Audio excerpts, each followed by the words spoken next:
since you are people who've been working in this field for quite some time, and there's probably going to be other people who aspire to get into this field who might be listening to this podcast.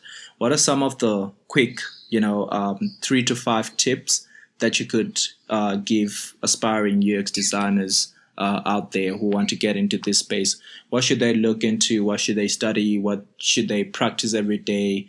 Who should they talk to hone in their skill and be able to become rock stars in this field? I think number one for me is getting out the building and just realizing that UX design is everywhere and in everything that you interact with, and just noticing different products and services and how your experiences are in the world and how you might like to tweak them and change them. 2 for me would be just that old saying of like, you learn when you do, so just practically doing. And 3 for me would be to expose yourself to some awesome like-minded thinkers who you can learn from, like you, cool human beings. Cool.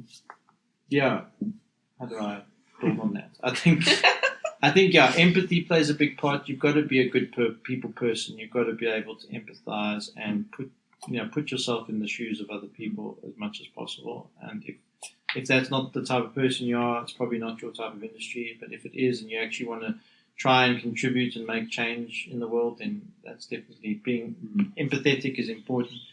I think being sensitive to your surroundings and being sensitive to the experiences that you go through on a daily basis.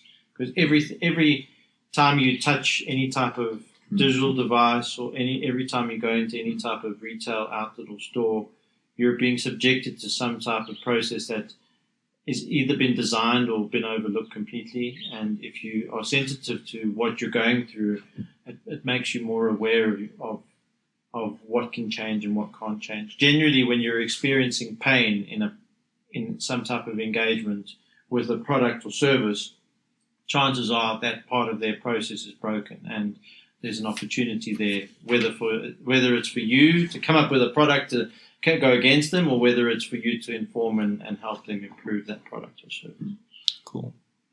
Kirk? Cool. I think to get into this, I think you have to be fascinated by people and people's behaviors and those kind of things. If you're not, if you think everyone's exactly the same, then you're probably not going to be a very good UX designer at the end of the day. I think you need to be open to criticism, because you have to be able to present back to people, not to be scared to stand up in a room of people who are also quite skilled and who have opinions.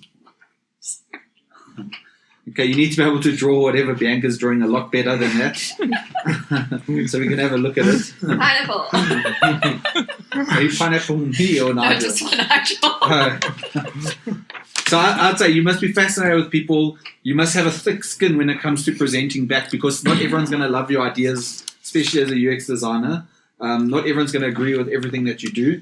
But then I think you also got to have a soft skin to absorb a lot, when it comes to feedback, and positive feedback, negative feedback as well. But don't let it hurt you, because there will always be another product to, something to improve, or another product where you'll get it right or something like that. So that's my advice. For me, I don't think there's necessarily a study or whatever program that you can go and study for a number of years to become a very good UX person. I think whatever experience that you bring into the practice could be used for the better good. But I think what separates you from others to be, like they said, the love and fascination of human behavior. And if you can get that right, you'll be able to empathize. And if you can get that right, you'll be able to design for the better of the humankind. And I think for me, it's quite important.